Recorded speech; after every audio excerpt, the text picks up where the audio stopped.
All right. Make sure this thing's working. Good evening, everyone. We're going to call this meeting to order. The very first thing that I want you to know is directly after the invocation, we're going to have a presentation of the colors followed by the Pledge of Allegiance, and then we'll do announcements, and then we will swear in our new chief.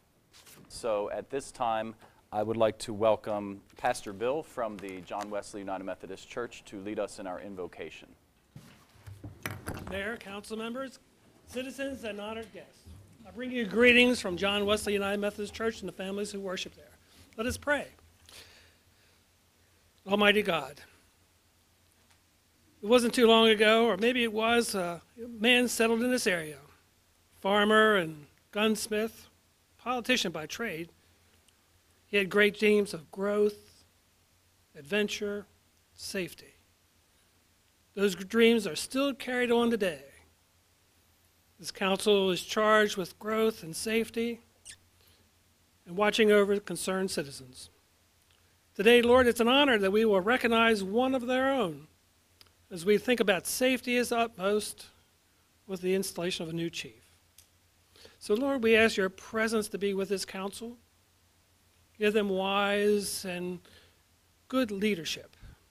Give them the discernment. Be present with us all as we remember and the dream and the hopes of one who settled this area so long ago. Gracious Lord, we come to you in your power and in your mighty name. And we all said, Amen. Amen.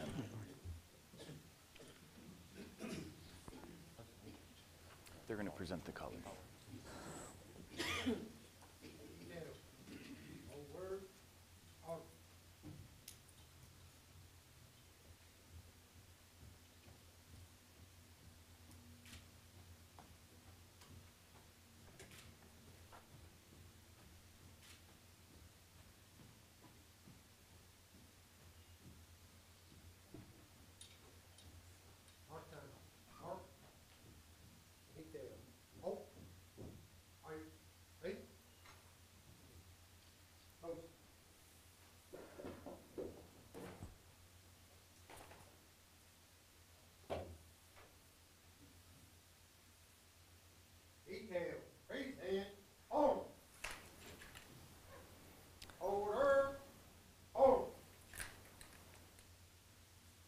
I pledge allegiance to the flag of the United States of America and to the republic for which it stands, one nation under God, indivisible, with liberty and justice for all.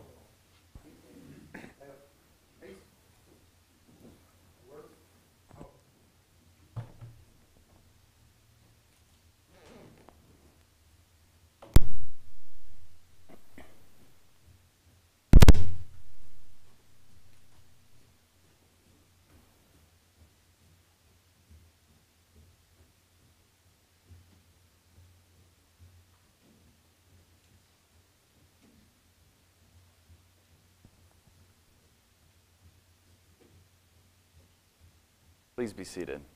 Just a few announcements. The rules of procedure that we're using were adopted on December 18th, 2012. Use of cell phones during meetings is restricted. Please submit all correspondence for distribution to elected officials to the city clerk and include a copy for the city clerk for the official record. Our meeting schedule, next week we'll have our budget retreat at 4 o'clock, Tuesday the 5th, February the 12th, and February the 19th, we have work sessions at 4 o'clock, and Tuesday the 26th will be our regular session at 7 o'clock.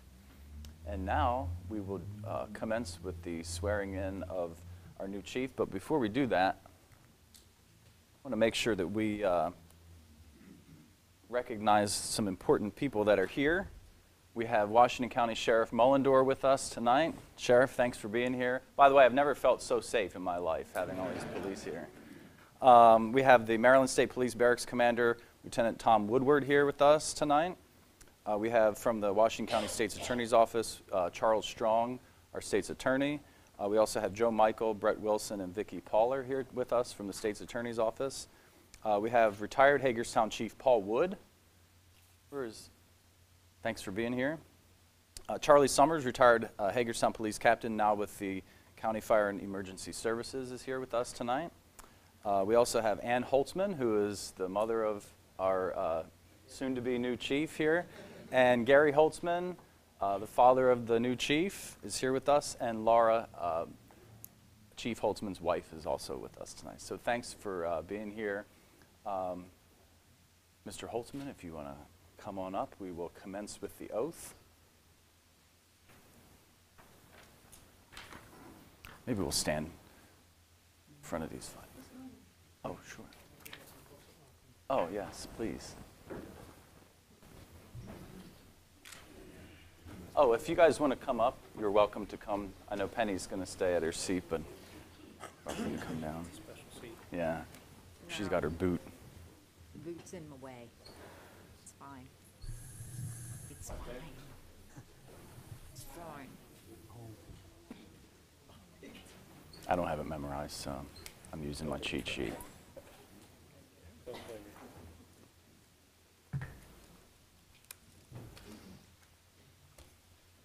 You all set? No? All right, so please raise your right hand and repeat after me. I state your full name. I, Mark Holtzman, Do swear that I will support the Constitution of the United States do swear that I will support the Constitution of the United States, and that I will be faithful and bear true allegiance to the state of Maryland and that I will be faithful and bear true allegiance to the state of Maryland, and support the Constitution and laws thereof and support the Constitution and laws thereof, and the charter and ordinances of the city of Hagerstown, and the charter and ordinances of the city of Hagerstown, and that I will, to the best of my skill and judgment, and that I will, to the best of my skill and judgment, diligently and faithfully, diligently and faithfully, without partiality or prejudice, without partiality or prejudice, execute the office of Chief of Police execute the office of Chief of Police according to the Constitution and the laws of this state. according to the Constitution and the laws of this state. Congratulations, sir. Good luck. Look forward to working with you.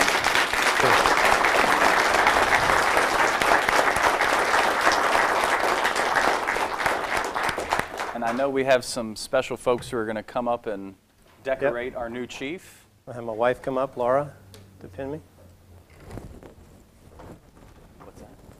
And also, I'd like to present Chief with this very nice certificate of qualification that I think the members of your department had put in this nice frame for you.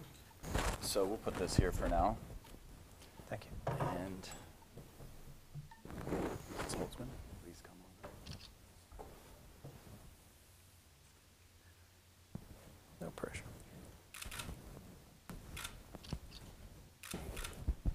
Thank you. Stand here a second. You only get one chance. Oh, go ahead.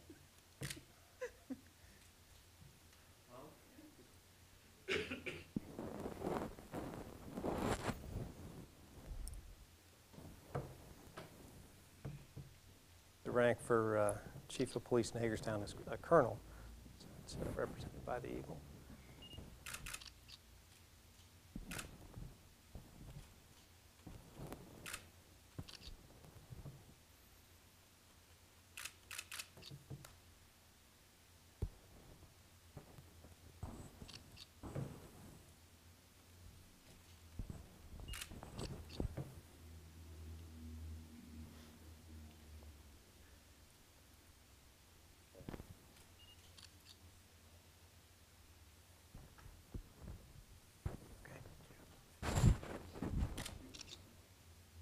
Dad?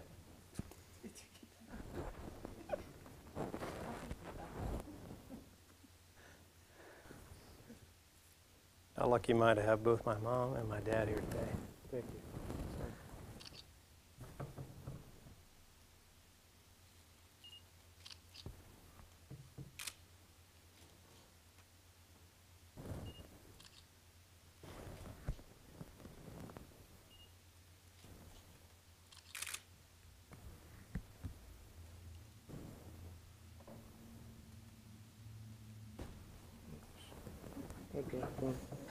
Right behind his foot there.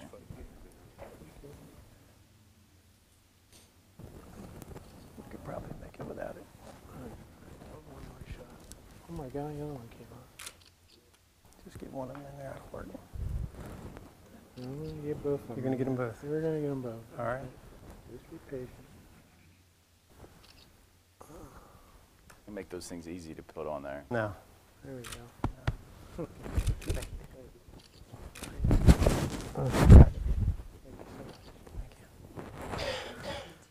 And before we get the new chief to sign the book officially, I'd like to invite him to say a few words. Thank you, Mayor. I'd just like to thank, first of all, the city administrator, Mr. Bruce Zimmerman, for his confidence in recommending me for the appointment and for the confirmation of all the city council members. It means a lot to me to have everybody support me, and I hope that I can return the favor and good service to each of you. I'd like to thank the Mayor, Mr. Geisberts, for your support and just all that you all have planned for the city. We, as a police department, I know, look forward to what those hopes and dreams are for this council, and I know I've spoken to a lot of our members of the police department, and we stand ready to support you in all that you have planned for the city. So I have a few thank yous to hand out. First off, for my wife. It's been a long ride, and my little buddy, Merritt. I'm lucky enough to have my daughter Lexi and my son Liam and Merrick here today. My daughter Molly couldn't be here today. And just, you know, what do you say to your wife that just kind of puts up with a policeman's career? And that's not an easy career. And I see a lot of heads shaking in the room, and a lot of missed dinners and missed parties, and I'll be home late, and I just want to thank you for that. I am lucky enough to have my mom and my dad here tonight, so I just feel really, really fortunate of that. And they'll be easy to find. I know you all got to see them, but they're the ones with the beaming smile on their face. So my brother Eric is here today, and appreciate him being here. And geez, just so many friends and co-workers and colleagues. This is just a very humbling experience. They really got me on this one. I really didn't expect this kind of a turnout. I'm just really pleased to have a chance to do this post. I do want to recognize the man who gave me a chance to start my career here, Chief Paul Wood. Thank you very much.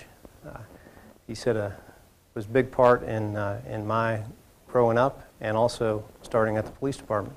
I've known him for many years, and just appreciate the opportunity and try not to let you down. I appreciate the sheriff and barrack commander both being here. You know, law enforcement is nothing that you do on your own. Chief Smith used to always say that. This is, it takes a lot of people to make this happen. And you look around this room and you see the law enforcement presence that's here and public safety presence with the state's attorney's office, and we all really do work together. And this is just a great representation of what law enforcement in Washington County means. It's to get a turnout like this and support. It is humbling. So I will take just a few seconds and talk about one thing. I get asked a lot about what are the goals, what are the priorities of the police department. And you can't answer them here right now, but I can say this. The priorities of the police department aren't going to change. The priorities of the police department have always been, throughout the years, the safety of the community and the safety of these men and women up here, the police officers of the Hagerstown that serve them. So that is primarily our function, and that will continue. You know, the headlines are going to change, the stories are going to change, our threats are going to change. We'll change as a police department to meet those threats. But you can bet that the safety of this community will be first, along with the men and women standing behind me here. So I think that pretty much sums it up for me. And Thank you so much. Appreciate it, Look Mr. forward to Mayor. working with you. That's the line. Thank you all.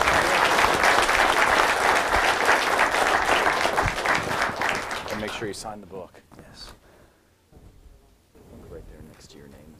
Okay.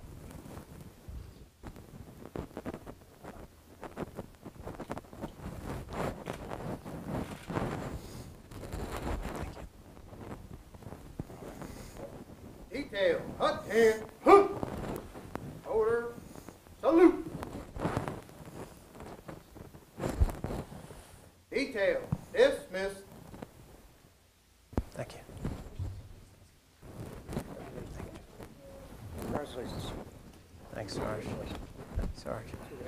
Thanks, Justin. Chris. Tom. Thanks, Chuck. Thanks. Appreciate it. Thanks a lot. Thanks, Corey. Thank you. Thank you very much. Thanks for coming. You guys really caught me. Thank you. Thank you. I appreciate it. Thank you. Thanks, Andy. Thank you, Corey. Tom. Congratulations. Thank you, buddy. Thanks for coming. I think the council members wanted to congratulate I'm you sorry. as well. Okay, hold on. Congratulations again. Thank you, Mr. Breaker. Yeah. I'm glad to see that Panera Bread was well represented here. Yes, yes, it was. How you doing? Sharon, thank you. One more back here. You had the special seat tonight. Sorry, yeah, I got a bum foot. Thank you.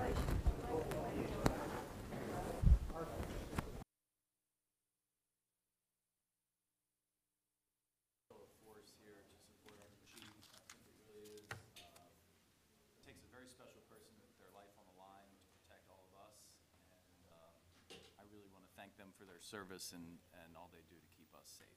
So, without any further ado, we are going to move into the citizen comments portion of our meeting. And the first person on the list that I have here is Mr. Scott Parker. If you would like to please step up to the podium here and introduce yourself, state your name and address, please, for the record. My name is Scott Parker, and address is 240 Crown Court, Waynesboro, Pennsylvania. Doug Clater, who will be talking to you in a few minutes, he spoke with the city manager and about a project that would be working on some historic buildings in Hagerstown, and he asked me to come along and introduce myself and my organization. It's called Little Antietam Creek Incorporated, and we're based in Waynesboro, Pennsylvania, where what we do is we teach people about history, historic preservation, archaeology, and we teach them by actually having them come and work on our historic projects, archaeological projects, and those sort of things. We figure people will learn about these things better by actually doing them, and so we have that's what we've been working on. Because of that, our focus is we feel that history is, especially local history, is a community-based type of thing. It belongs to the local community, and so should be not only understood by the local community, but also in some ways be done by the local community. And that's why we have volunteers and students and all that come work with us doing archaeology and things like that. Doug's going to talk to you about a specific project in Hagerstown that we are interested in. We will be working with him on that because it does take the community. People from the community will be doing the work and learning from it.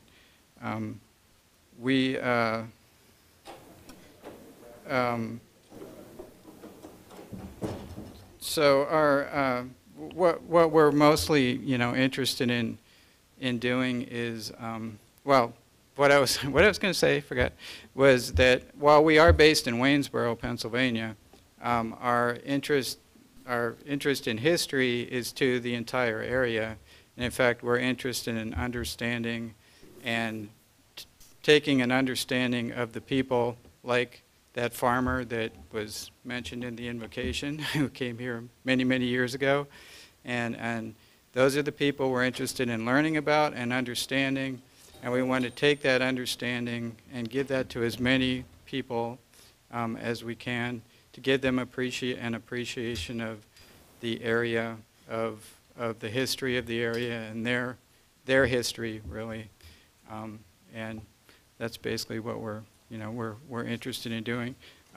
Real quick, I don't know, did everyone get these brochures? Okay, they're there. these are brochures from our organization. They'll tell you better what we do and why we do it and how we do the work that we do through Little Antietam. I guess you have some brochures, and I can send people any information that they want if anyone's more interested. Doug will fill you in on the specific project, so that's pretty much all I have to say. Thank you. Next up will be Mr. Douglas, is it Clayton? Claytor. Claytor.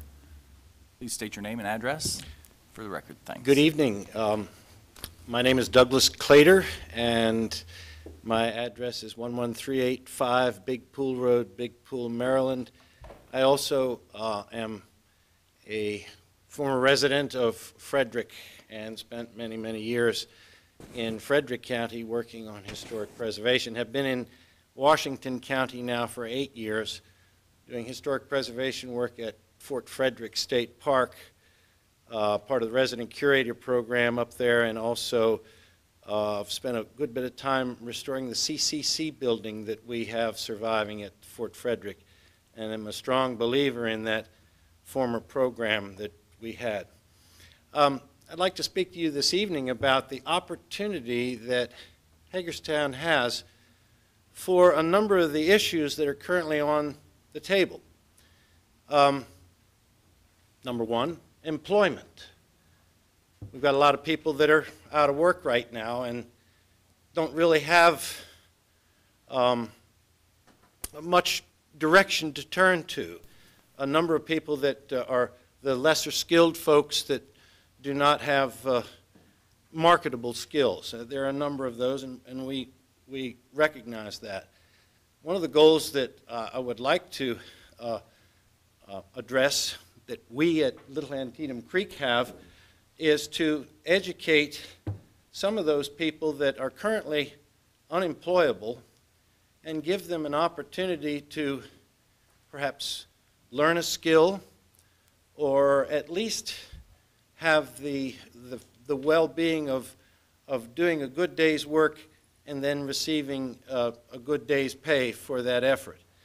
There's nothing better to a self-esteem builder than to have that paycheck after a good week's work. I do know that personally. What I would like to propose is an opportunity to teach some of the restoration skills that currently don't exist in most of our areas. And in particular, I talk about historic windows. Most of the time, historic windows are always replaced. And it doesn't have to happen. There are many reasons and arguments for the replacement of windows. Many times they've seen their history in better days and for the most part do not appear to be sound and are leaky, and they need to be for energy purposes and other reasons need to be replaced. They don't need to be replaced. They can be repaired and reused and given another long life. Most of the windows in the town are approaching 100 years old that have not already been replaced. I'm offering an opportunity to teach window restoration on a small scale to interested people that would want to take a class in how to, the hands-on demonstration that I would hope we could have the city support in the venture. I think it should be done in a small way to start with, so that a visible demonstration of the project or the process is then disseminated and made available for people to understand what is involved. And the more people that understand the process and can recognize history, or what's historic, what's worthy of preservation and what is not,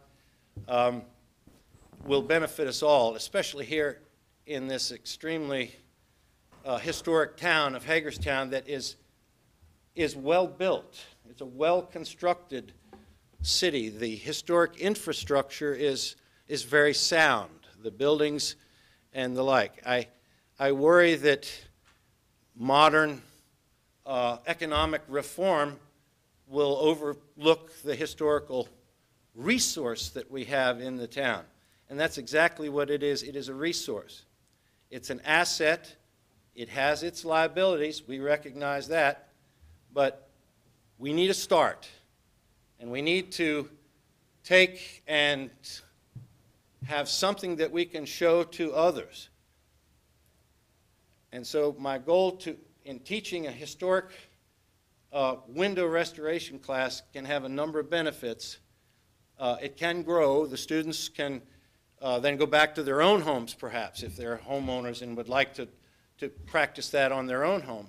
Or they can do it on their grandmother's home who cannot afford to pay for replacement windows. Or a whole number of benefits can come from having more people with skills that are marketable, especially when we consider that there are large investors coming to the town that will need a skilled workforce from which to draw.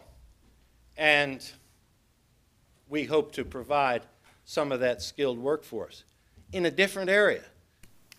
Granted, many of the trades are well covered in various trade schools that we have today, but they're the basic heating and air conditioning, plumbing, electrical, carpentry, masonry.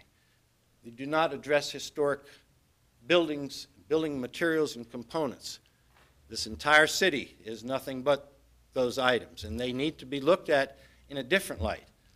If we are to repair or replace everything, then we will have lost a great deal of the character and of the history.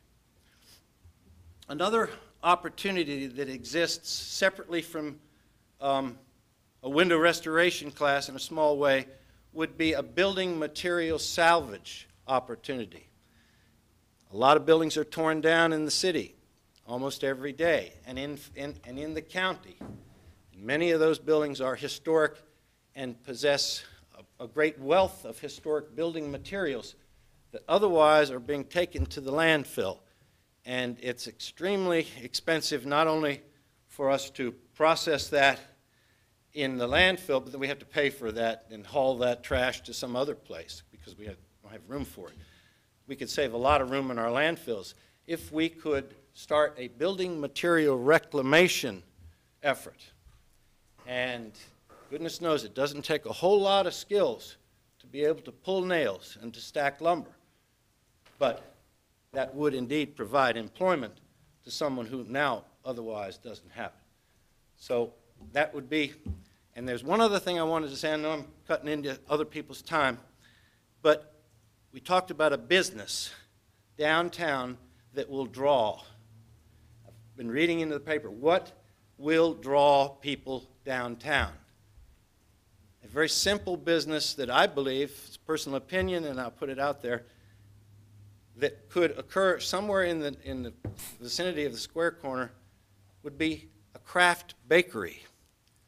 A bakery will bring people there to buy the bread. If it's good bread, they will come from miles around, from other places to buy this bread. I know, I go to Shepherdstown today to buy my bread at the sweet shop in the Square Corner in Shepherdstown. And we know the vibrancy of that town. I'm not saying that that's going to start to bring a lot of people or other interested businesses or corporations into the town, but will bring people here. And when you've got people coming here, other businesses will want to take advantage of that. So I'll just plant those seeds, and if you would like, we would certainly entertain, or we would put a proposal together that would have much more detail than what we've talked about, and so that you could understand perhaps what's involved and also a potential cost for that program. I think if you have any questions, I'll be glad to answer those. Thank you, sir. We appreciate you coming. One next person on the list is Ms. Sharon Disk. Please come on up. State your name and address for the record, please. Sharon Disk, Hagerstown Neighborhood Development Partnership, 21 East Franklin Street. Tonight, later in your agenda, you will be voting on whether to accept the city staff's proposed guidelines for awarding community development block grant public service grants. My comments relate to those guidelines. First, the guidelines for selection as proposed don't include a list of HUD's eligible activities. Assuming that you want to award money for eligible activities, that would be a natural to include. Next, the recommended guidelines do not connect public services activities with the city's own CDBG annual action plan. In the action plan, the city identifies priorities for CDBG spending. These include A, provide and/or facilitate increased home ownership opportunities, B, revitalization through residential rehabilitation, C, revitalization of city center, D, community revitalization through public facility and infrastructure improvements. We also have selective demolition activities in the list. Next, community revitalization through recreational improvements, assistance to low and moderate income persons follows, and then lastly, assistance to homeless individuals and families. Why does this matter if the recommended guidelines do not refer back to HUD's eligible activities and the city's own action plan? First, it means CDBG public services grants are awarded with no regard for the priorities established through a public hearing process in the annual action plan. Next, at the end of the fiscal year, the city has to file a consolidated annual performance and evaluation report. We call that the CAPER, quantifying the results of its CDBG spending. When spending in the public service grants doesn't support the action plan, the city's performance suffers. City staff also recommends that 3 members of the community be selected to join a staff committee to review grant applications. Reviewing grant applications does take a little expertise.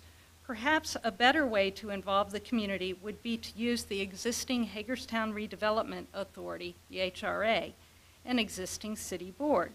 According to the city code, the authority shall have all the powers and duties granted to it pursuant to the laws and acts of the United States of America and regulations applicable thereto, including but not limited to the regulations pertaining to and governing the United States Department of Housing and Urban Development's Community Development Block Grant Program. Adopting a policy for the award of public service grants makes sense. A thoughtful policy administered by qualified individuals makes more sense. Thank you. Thank you, Sharon. And I do think we have at least one more person.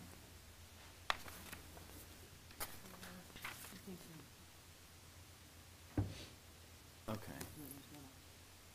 All right. And I'm going to not pronounce these names correctly, so you'll have to forgive me. The first would be, is it Quirinos Wellwayon? Wellwayon? Did you want to make some comments?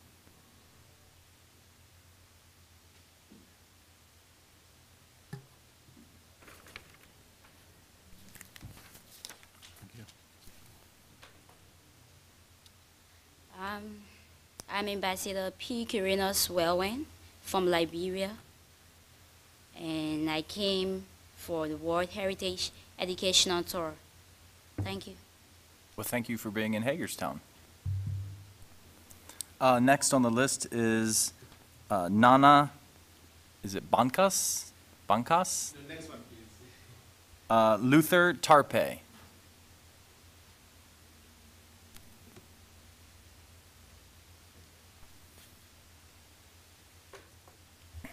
I'm Luther Tappe, and good evening. Happy to be in your town. I led the delegation from Liberia to attend the World Heritage Educational Tour, and yesterday we're in DC to watch the inauguration. And of course, we are here to learn a lot from you, and I think we have learned a lot. Thank you for having us here. Again, thank you for being in Hagerstown, and we hope you enjoyed the inauguration. I do have a certificate here I'd like to present to you, Mr. Ambassador, in recognition with your work with UNESCO, the Center for Peace, a cause near and dear to my heart. So please take this on behalf of the City of Hagerstown. Thank you, sir. Thank you. Welcome. Thank you, sir.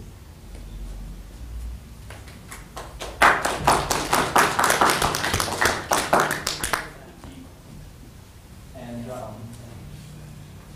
at this time, I'd like to recognize Guy Jokin, and he is, has helped organize the folks who came here tonight.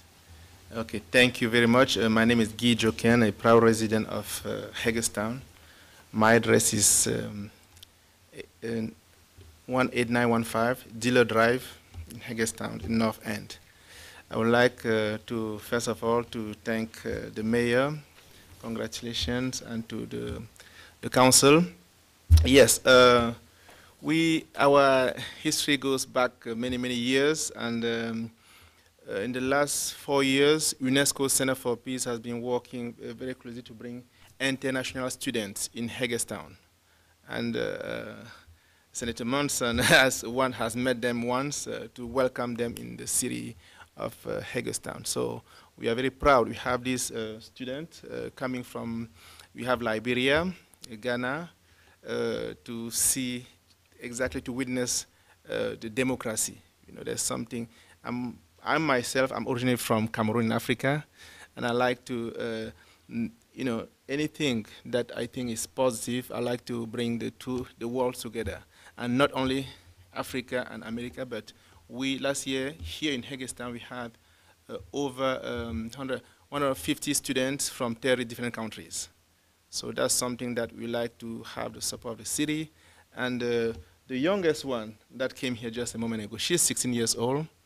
And when you see what she's doing in her young age, she recently won a competition in Africa about good governance and anti-corruption. So she, at the scale of Africa.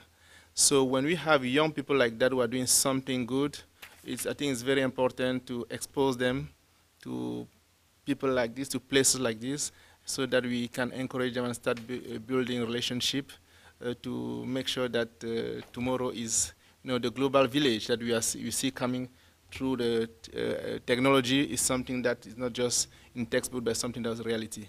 So once again, I would like to thank you for the opportunity, and then tell you that we have a lot of things to do together. Thank you.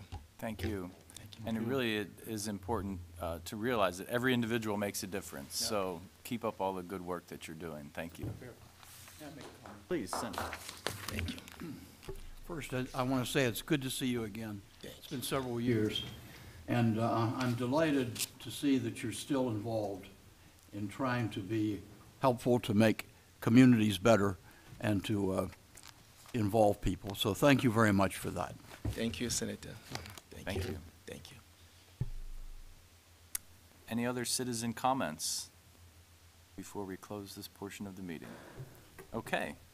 The next item on our agenda is a public hearing for the Land Management Code text amendment and Adequate Public Facilities Ordinance text amendment, the definition of a minor subdivision, case ZT-2012-03. Ms. Maher. Good evening. We're here for a public hearing tonight for a recommended amendment to the Land Management Code and the Adequate Public Facilities Ordinance that's coming from the Planning Commission. And it's to change the definition of a minor subdivision for 5 or fewer lots to 7 or fewer lots. This was brought to us because of, came basically from the septic bill, and then the county in December adopted this same definition, and so we want to be consistent with the county, consistent with the states, recognizing that 7 or fewer is a reasonable definition for a minor subdivision. And so that's what we're here for tonight. We did not have any comments at the Planning Commission hearing, and it does not appear that we had, these gentlemen here want to speak, that we have anybody signed up tonight either. But anyway, this is the hearing for tonight. We want to enter into the record the certification of advertisement for this hearing, as well as the Planning Commission file by reference. And if you have any questions. Thank you. Does does the change from 5 to 7 make this more restrictive or less restrictive for development? If you were out in the county and subject to the septic bill, which we don't really have that affecting us here in the city, but if you're out in certain tiers in the county, if they were to adopt tiers, minor subdivisions would be exempt from these rules that say you can't have a septic system. So that if you had more lots available to be exempted, then it would be more flexible. Okay. But for us, it's just we want to be consistent. It doesn't really have an impact for us. Sure. Are there any people in the audience that would like to speak on that issue? Any other council members? Okay. Well, I'll entertain a motion to keep the record open. So moved, Mr. Mayor. For how long would we like to keep the record open for further comments by the public? 10 days? All right, there's a motion. 4 hours. Second. All in favor of keeping the record open for 10 days? Aye. I think Marty made the second.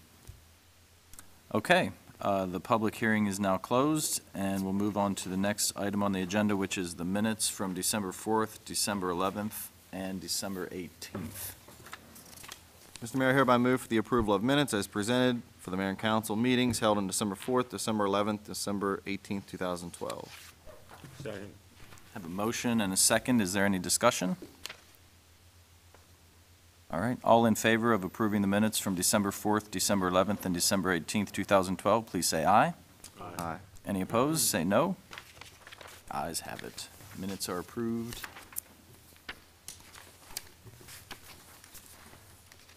Moving on to our consent agenda. The items on the consent agenda are the Department of Parks and Engineering Stormwater Management Retrofit Study, URS Corporation, Germantown, Maryland, for $31,950. The Department of Community and Economic Development Open Containers Law Exemption for the Western Maryland Blues Fest, May 30th, May 31st, and June 1st, 2013, and August-Overfest, August 24th and 25th, 2013. And for 36 to 40 North Potomac Street, required utility work, the Hagerstown Utility Department in the amount of $33,000. The other item on the consent agenda would be the Hagerstown Police Department 2013 Ford Police Cruiser from Breckford of Hanover, Maryland for $41,644. Mr. Mayor, I hereby move the consent agenda be approved as presented. Motion for the consent agenda to be approved. Second. Second by Mr. Alshire. Is there any discussion on the consent agenda?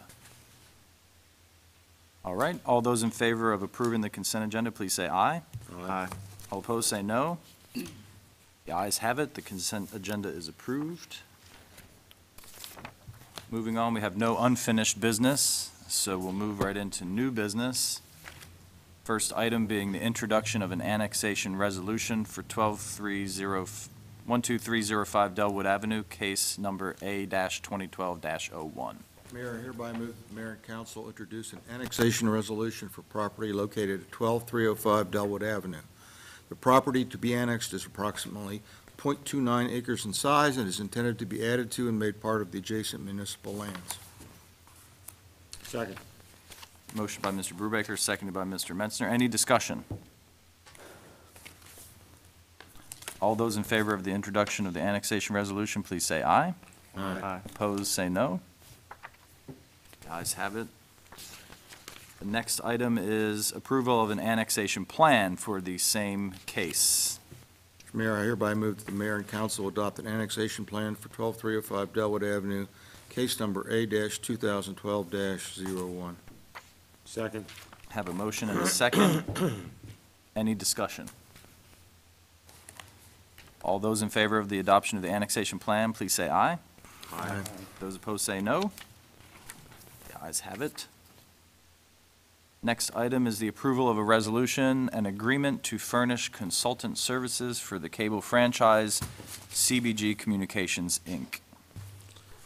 Mr. Mayor, I hereby move for Mayor and City Council approval of a resolution for the City of Hagerstown to enter into an agreement with CBG Communications, Inc., a Pennsylvania corporation, to furnish consultant services related to renewing the cable television franchise agreement with Antietam Cable Television, Inc. The City of Hagerstown would enter into the attached agreement for consulting services with CBG Communications, Inc. for such services outlined in the agreement in an amount not to exceed $89,590. Funding for the project is in the 2013 fiscal year budget in the amount of $40,000 in the general fund, and the remainder would be placed in the 2014 fiscal year budget in the amount of $49,590 in the general fund. Second. Motion made and seconded. Is there any discussion? All those in favor of the approval for the agreement to furnish consultant services, please say aye. Aye. All those opposed say no. Ayes have it. Moving on, the next item is the approval of a resolution 2013 Summer Play Camp Operations, Hagerstown YMCA. Mr. Mayor, I hereby move to approve the resolution to authorize the execution of a contract with Hagerstown YMCA to operate 2 play camp programs at Helene Park and Pangbourne Park, each serving 60 children per day at a cost not to exceed $35,000 for an 8-week period during the summer 2013 season. Motion made. Second.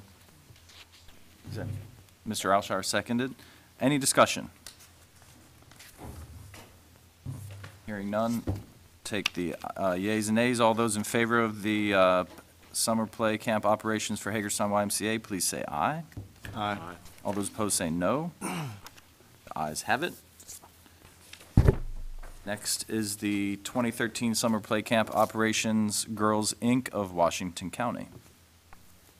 I hereby move to approve the resolution to authorize the execution of a contract for the Girls, Inc. of Washington County to operate a play camp at the Girls, Inc. Center, serving an additional 45 girls per day at a cost of $15,000 for an 8-week period during the summer 2013 season. Second. Motion made, seconded by Mr. Munson. Any discussion? All those in favor say aye. Aye. All those opposed say no. Ayes have it. Next on the agenda is the 2013 Summer Play Camp Operations for Memorial Recreation Center, Inc.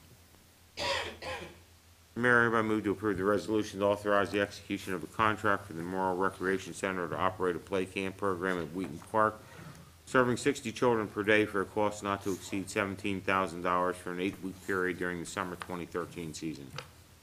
Motion has been made. Second. Seconded. Any discussion? I do have a question, and it pertains to all 3.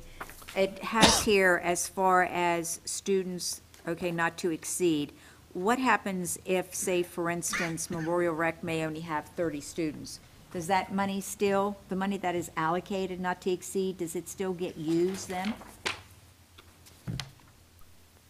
You know, I'm looking at, I'm seeing budgeted and all of this. I just would like to know, because we've got, 3 different figures here as to, and if they don't, if these children, not all of these children show up and only half, then what happens?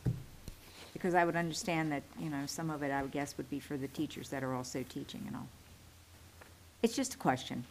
I don't mind going forward. I just need to know. It's my understanding that, this is the allotment that we're putting towards the program. This is an estimate of how many children we have. Okay. So there might be more, there might be less.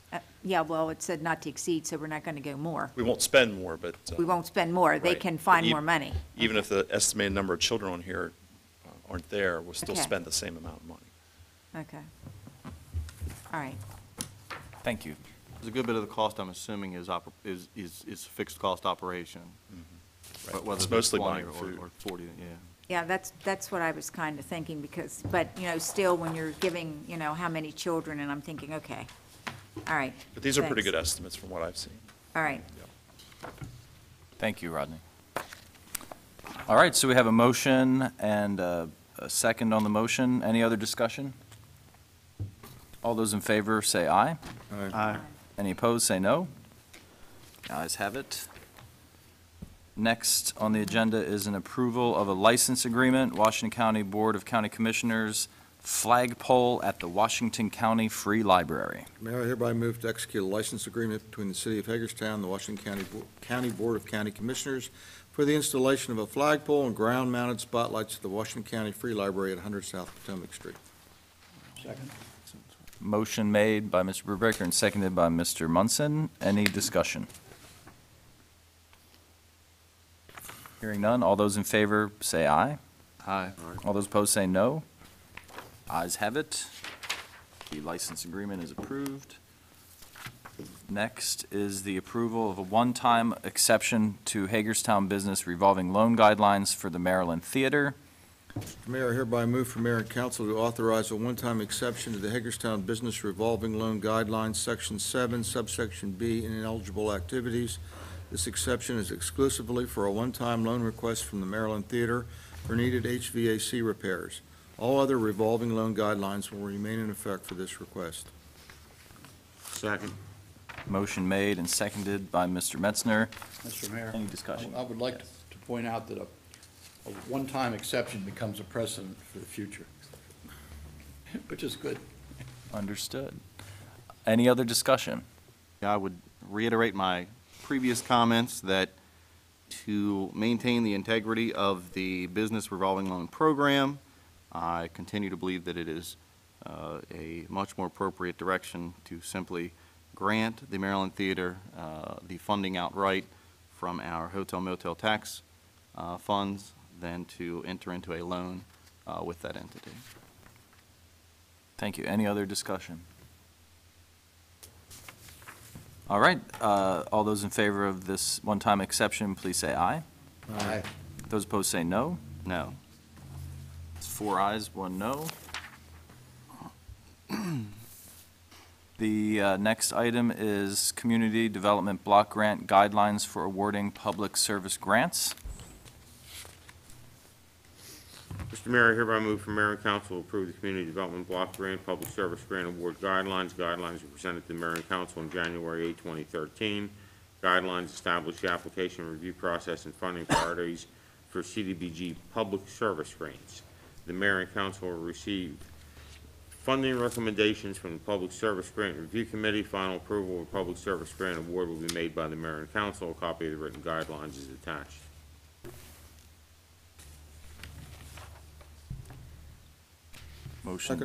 Motion made and seconded by Mr. Brubaker. Any discussion? Go ahead. Yeah, there are concerns raised this evening in public hearing. I think this is in the nature of revising the process and trying to find an improved way of doing this, which has raised concerns among council members for a long time. I think we should take those concerns into account, but I don't think we should. Got to move on with the budget process, and I think we should attempt to work with the staff and keep the concerns in mind and you know, keep a close look on how this particular process turns out this year. So I think we should move forward with it rather than stall at this point. Thanks. Mr. Alshire. I think that one of the concerns that was raised was whether or not to establish as part of this process a review committee for the public service grant rather than use the authority that currently exists. And I would question that direction as well, as I'd questioned it during our work session, and I would be opposed to what is presented here this evening. Thank you. Any other discussion? All right, there's a motion and a second. All those in favor of the guidelines for awarding public service grants, please say aye. Aye. Those opposed say no. No. So that's 3 ayes and 2 noes.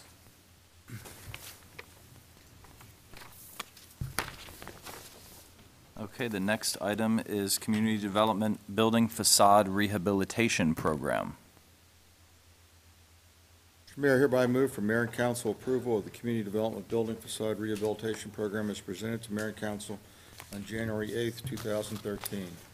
This program consists of an existing residential rehabilitation loan program funded through the Community Development Block Grant Program, with 50% of a qualifying loan eligible to be a loan to grant. The second component of this program will be loans for the rehabilitation of facades for mixed-use buildings. For this year, the program will target the unit and 100 blocks of South Potomac Street and Summit Avenue, South Prospect Street, and the unit block of East Antietam. The goal of expanding the targeted area in the next fiscal year based on available funds and needs. A combination of $50,000 in state community legacy grant funds and $250,000 in community development block grant funds will provide the financial support for this program. Second. Motion made by Mr. Brubaker, seconded by Mr. Metzner. Any discussion? I would just reiterate my comments from our work session and request that my colleagues strike sentence number 4 from this motion before passage. I continue to believe that with the struggles of reinvestment, redevelopment, and revitalization of our downtown, it does not make any sense to me that we would limit our grant and loan and targeted opportunities to one specific location, which is clearly a location that is reminiscent of a previous project that does not appear to be moving forward at this time. Any other discussion? My question is that I wanted to know if this was first come, first serve. And I really didn't, when they were presenting this, I didn't ask that question. I don't know what the process is. And the second thing was also that the concern in the mixed use. I'm used to dealing with when you would do the community legacy, and I said that, when it would go to home ownership and not to basically apartment buildings. And I do have a concern about that as well. Did you want to address that, Mr. Zimmerman? In terms of the first come, first serve, I think Councilmember and I will be like the program that we did before with the residential program north of the downtown that we did when you were in office before. Correct. And I know that there wasn't many at that time to do the one phase, so that's when they opened it up to those already owning a home, because it was we had for to first kind of time. search out eligible Correct. projects. But if we don't have to search out and we have an abundance, then how is this going to? If that becomes an issue, then we'll have to come back, I guess, to the mayor and council to talk about guidelines. But we have 300,000 for this program. We're comfortable that within this neighborhood, right. We've got a cushion there, and it's a new program that we'll gain experience from. So if that becomes an issue, we would certainly come back to the mayor and council. But I think at this point, we would say it's first come, first serve, as long as they meet the eligibility of the program. And I do understand that those that may come in requesting, if they are not in good standing with the, with Hagerstown, okay, then they are not any of those that can be. If they are delinquent in taxes or anything else, they have to be in good standing, right? Same kind of review on those kind of issues, Okay. yes. Yeah, I'm comfortable with focusing the effort in a given area, because I think one project reinforces another, and we can move on to other projects in other years. Also, if we cannot allocate the money, we have talked with staff, and we will move on to other areas. I would just note, though, that first come, first serve in this instance then means first come, first serve, meaning if you come in and you meet these guidelines, one of which is a specified area, and therefore there could be 4 projects that come in outside of this 2 or 3 block area that would not meet that criteria and then be turned away. Well, again, correct me if I'm wrong, but if we can't allocate these funds in those areas, those projects would be eligible. And I guess that begs the question, how long you hold on to the funds? Is it 9 to months, come back. 12 months? Yeah, once again, I think it's a matter of gaining some experience, because this is a new effort for us. Well, let me say this, the CD residential program is an existing program, but we're trying to expand on that. If we have applications that, if we don't fully allocate the money, and we have applications from other areas, as we said in the work session, we would come back to mayor and council with a discussion of expanding the target area. The goal, as we discussed back on January 8th, of the target area was to have a neighborhood impact where you're, if you remember, we used the term clustering, trying to get a group of improved facades in one targeted neighborhood. Will this program be advertised in some way? Yes. Yeah. Okay, any other discussion? I believe we have a motion and a second. I believe I heard Mr. Brubaker say he wasn't amenable to amending the motion, so we'll use the motion that we have on the floor. All those in favor, please say aye. Aye. All those opposed, say no. No. No. 3 ayes and 2 noes. The next item is a motion for approval of contracts for Franklin Street and Washington Avenue sidewalk construction. Mr. Mayor, I hereby move for the approval of contract number 12-12-SW-25 with Huntsberry Brothers, Inc., and contract number 12-12-SW-26 with Concrete Central LLC to construct sidewalks, ramps, and walls on Franklin Street and Washington Avenue. Funding for the project will be from a Maryland State Highway Retrofit Sidewalk Grant Program in the amount of $385,000. Second. Motion made by Mr. Alshire and seconded by Mr. Brubaker. Any discussion? I just want to say I think the city's done a great job with slowly but surely completing different portions of sidewalk along areas, especially on Route 40, that don't have sidewalks already, and I think that's a very good thing. So, all those in favor of the motion, please say aye. Aye. Those opposed, say no. Ayes have it. Next item on the agenda is an approval for funding for municipal stadium improvements for the 2013 season. Mr. Mayor, I hereby move for the approval of various improvements at Municipal Stadium as outlined in the attached memo and authorize staff to complete the work prior to the start of the 2013 Hagerstown Suns baseball season. This work is consistent with the terms of the 2007 lease and will not exceed $35,000. Funding for the project is from the General Fund Capital Improvement Number C040. Second. Motion made and seconded by Mr. Munson. Any discussion? Yeah, I just wanted a point of information. I believe staff said that 80 or 85% of these items were salvageable for further use? 75, okay. Significant percentage. And the fact is, this is part of the lease that requires the city to make improvements not to exceed $35,000 every year. So it's not a new thing. It's not a new request. All right, all those, any other discussion? All those in favor, please say aye. Aye. All those opposed, say no. All right. The last item under new business is approval of Hagerstown Suns fireworks schedule for 2013. Mr. Mayor, I hereby move the mayor and council approve the 13 fireworks shows for the Hagerstown Suns baseball games during the 2013 season, and the mayor and council's approval will exempt these 13 shows from the city of Hagerstown's noise ordinance under section 155-3 of the city code.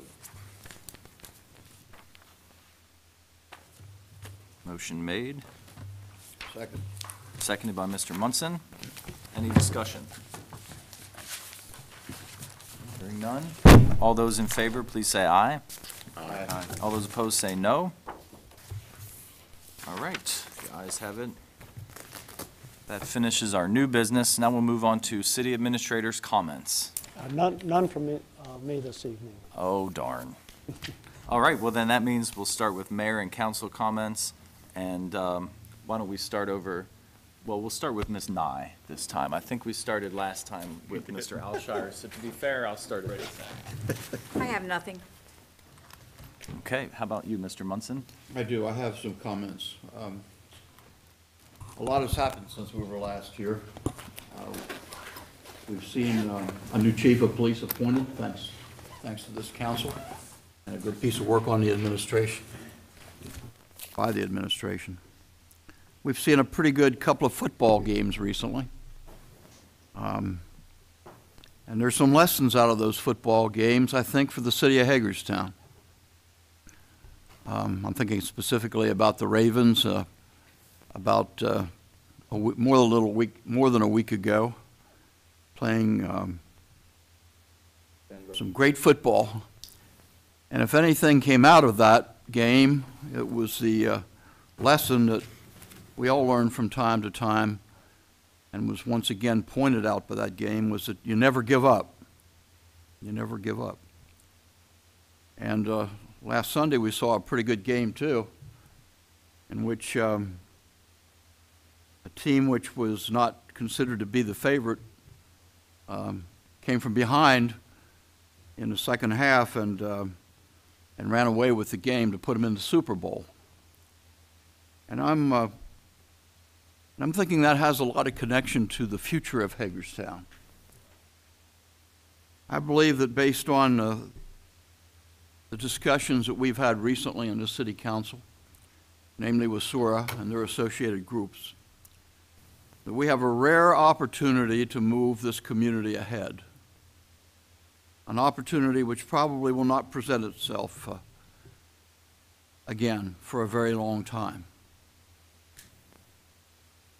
I really liked what I heard out of SORA,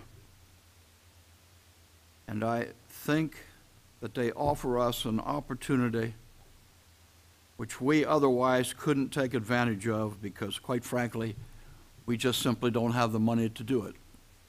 And I'm certainly delighted to use their money under the right circumstances. And I would just like to say, we don't have much time left to make things happen in an orderly fashion. We have to build a baseball stadium. We've got to renew downtown. Indeed, we've got to renew all of Hagerstown. And I think that is really the goal of all the council members and, of course, the mayor and the staff and the government of Hagerstown. And I just believe that we need to move along as rapidly as possible to make things happen as quickly as possible and get things moving, the sooner the better. And if we do, we're going to have a very different and brighter future in the city of Hagerstown than we could have anticipated even 3 or 4 weeks ago, I believe. Thank you, Mr. Mayor. Thank you, Mr. Mayor. I appreciate Councilmember Munson's words. I concur with them a lot more than I don't. I like his analogies with the Ravens, who undoubtedly are going to win the Super Bowl. Having said that, I had the real pleasure, along with approximately 1 million other Americans, attending the inauguration in Washington, D.C. yesterday. And just as you make the analogy with football, I saw the same thing in Washington with 1 million people who were looking to move this nation forward with hope. And I think that the same thing is in Hagerstown. And I said it before, that the last administration provided a momentum that this community has not seen in a long time. SOAR has stepped into a vacuum. I understand that what we've gotten from SOAR so far is a very generalized version of what their proposal is. But I also believe that now is the time for this city to take aggressive, progressive measures for the rehabilitation of our community. And I think now is the time. And I think if we fail to act now, that we will have lost an opportunity of a generation.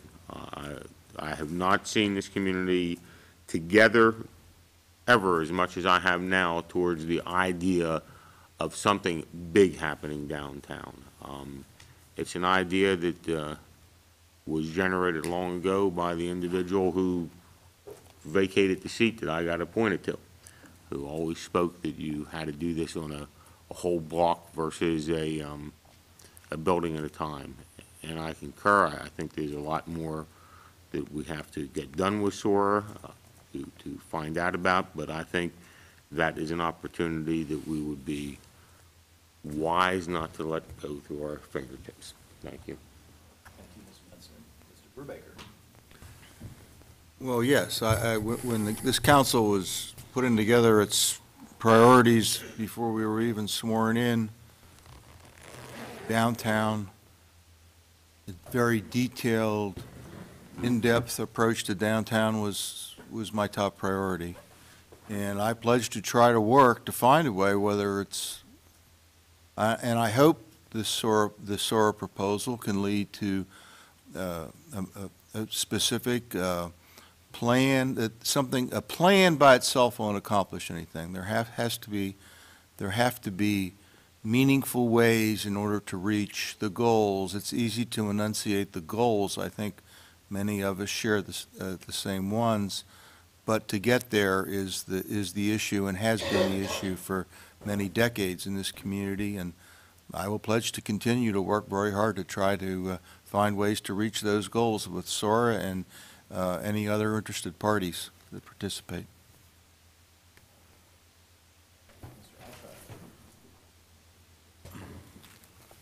A couple of things, and I guess the first, since everybody's talking about it, you know, for me, when the group made the presentation last week, I think it comes down to an issue of steps within the process of sort of getting from point A to B, and so I think that while there generally appeared to be a level of positive comfort among a majority of the mayor and council, I think one of the first things that we need answered, and I think this speaks a little to Councilmember Munson's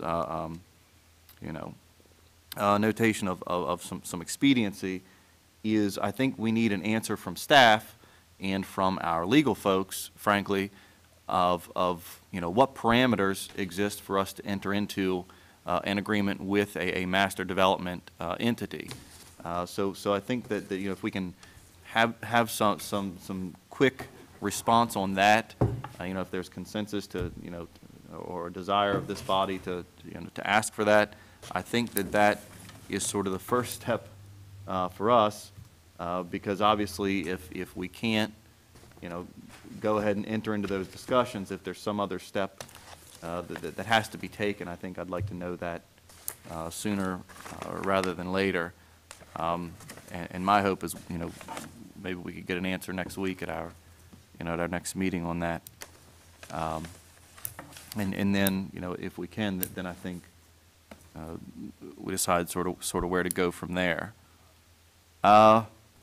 The second item that I had, and I've spoken to some of the folks, and again, I told the public I'd try to be as transparent about all of this as possible, and I just like to say, I've spoken with some of the SORA folks since our meeting, and continue to sort of research, things that they've done, and I think that positive feeling, remains. The second item is, I also spoke to an individual with the Sons this past week, and there are two items that I have for that, and the first is just a notation to the public. It wasn't the former mayor, but I think that for me, and maybe not anybody else at this table, but for me, I need some greater clarity from staff, because I read the article like everyone else did, and I need to make sure that I understand the parameters in which I, as a member of this body, need to maintain and operate, because of those ethical parameters that the former mayor exists within. So, if everybody else feels comfortable, that's fine, but I'm just letting folks know my comfort level on that issue. But the second point in relation to the ownership with the Sons, and one of the owners was, while the proposal that we heard on Tuesday is good, and provides, a reinstillment of some of that momentum, there are clearly going to be a significant number of parties throughout any process with a master development entity where, we don't make decisions for the Board of Ed or the Sons or the county commissioners. So, a number of these parties, and as they rightly put it, 95% of those folks are going to need to be at some table at some point. So I think that we need to keep that, that point in front of us in whatever we sort of draw up in whatever process and road we head down. The third item is the editorial about Mr. Sargent's recent hire to the city. which was directed by staff, and again, this is just me speaking individually, but I don't feel that there should be some refrain from our staff in speaking with the news media when they contact us. I would not operate that way personally, and I would not expect our staff to operate that way unless it dealt with issues of direct personnel related items that we would obviously discuss in executive. So that's just my opinion on that issue, because I think what happens, and I think that's a two-way street, and I would say that very clearly to the Herald Mail, is, just weeks ago we read an article of that same editorial entity, media news outlet that restated that there was $15 million available and $10 million promised, and that was a completely inaccurate statement. So I think, again, that's a two-way street, and to keep that transparency and accuracy of public information going, I would hope that we'll be as transparent as possible from the top down. The fourth item is the EDC plan. I attended my first EDC meeting. I don't think that I made a notation of this, but I would just encourage the public to get on the county's website, to attend the January 26th meeting. It's a public forum at Maryland Theater from 8 to noon, where they're going to be talking about the county's, or presenting the county's proposed, long-term strategic economic development plan. I think that every citizen, every business, every part of this county, needs to be represented in that process in an open and transparent manner. And so I would encourage folks to at least read a copy and make some comments. And then the last item is the tour that we had at the library. And I'm sure everybody sort of walked to that back window and looked out across that new plaza, and can envision sort of the library sort of opening up in a few months. And I said it, 2 years ago, 3 years ago, I guess now, when the county purchased the property, and I will say it again here, as I said about when we decided to purchase the motel up here. There are assets and there are liabilities to our downtown, and I think that we struggle at times to figure out which of those certain buildings are. And it is clear to me today, as it was when the county purchased that property, that Massey building is a liability to the long-term aesthetic benefit of the new library. And I understand that there are stipulations about possibly not being able to remove it because of historical integrity, but I think there are certain instances where you certainly have to look beyond that and look forward. That new institution certainly does that, and I don't envision that new facility opening and that being what's presented to the public eye when you walk toward that back window and look out. So that's my 2 cents on the Massey building, and that's all I have.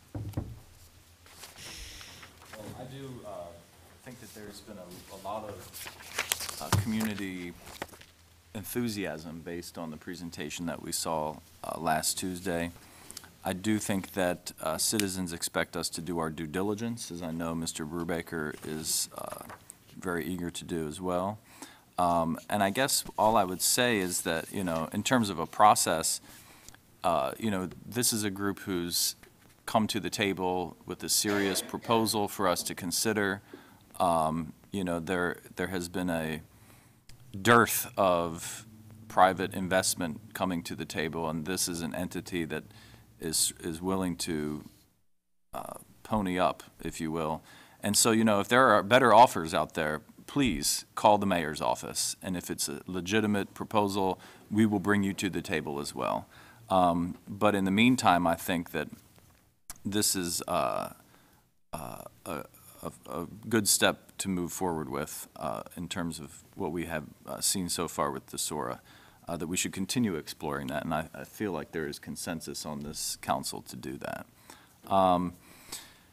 So I also wanted to mention I attended the U.S. Conference of Mayors, not for the whole time. I missed the Vice President and all the other important people giving their speeches, but it was very nice to go and network with other folks, and I was paired up as a new guy with the mayor of Allentown, Pennsylvania, Mr. Paulowski, and he shared with me, he had his iPhone and was just going picture after picture of the various projects that are happening in Allentown, Pennsylvania, and I said, how did you pay for all that? How did you get this done?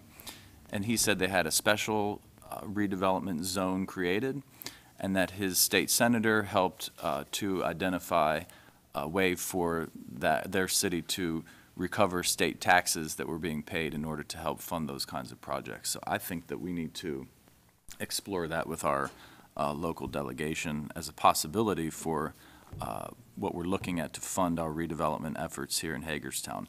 There's an old saying, if you fail to plan, you plan to fail. So I think that having a solid plan and a shared vision going forward is very important, and obviously we have to be able to pay for it. I did want to talk about an incident that happened at City Hall on yesterday. I was waiting to bring someone in for a meeting, and there was an old gentleman sitting on the stoop of City Hall, and I asked him if I could help him, and he said that he couldn't walk anymore. He needed a cab. He had walked from the Alexander House to Spickler's Market over here around the corner. He had a little bag of groceries in his hands. He could not walk anymore. He needed a cab fetched for him, so we fetched him a cab. The bottom line is, it really makes me wonder how safe the people are in the Alexander House. If you have a disabled person living on a 10-story building and there's a fire, God forbid, this man is not going to be able to walk down steps, I can tell you that.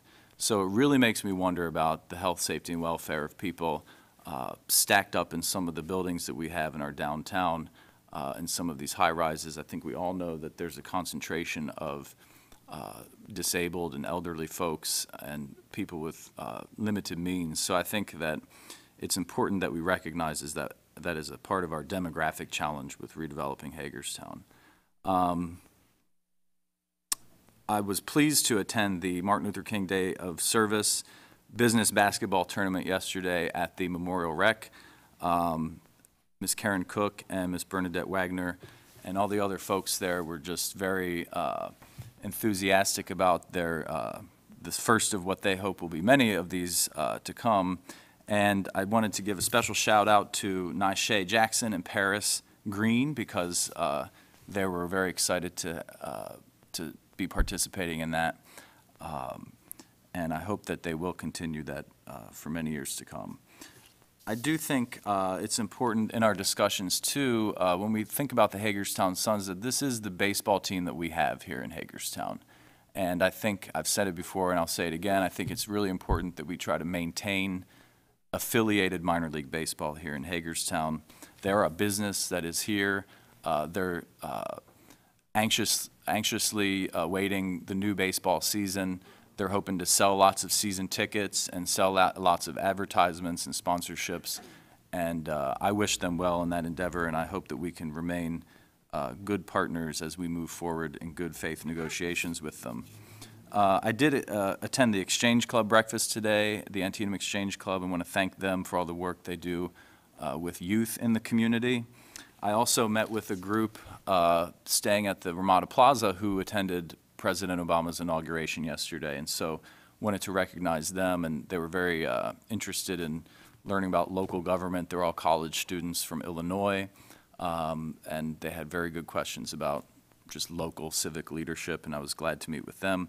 And it just goes to show how Hagerstown really is on the map. When people come in from all around, we sort of take it for granted how close we are to our nation's capital and how important that can be for us. I also want to give a shout out to the staff, especially the IT staff. They got our last meeting up on YouTube, which was a goal of mine when I came into office, which to open up the city council meetings to more folks, to have more public access. And it's not an easy process, but they figured it out. And I know that they're going to be moving forward with trying to keep that initiative up. So keep up the good work, staff. And those are all my comments. Did anyone else want to make any other comments? All right. I guess that means we're adjourned. Thank you very much. Good job,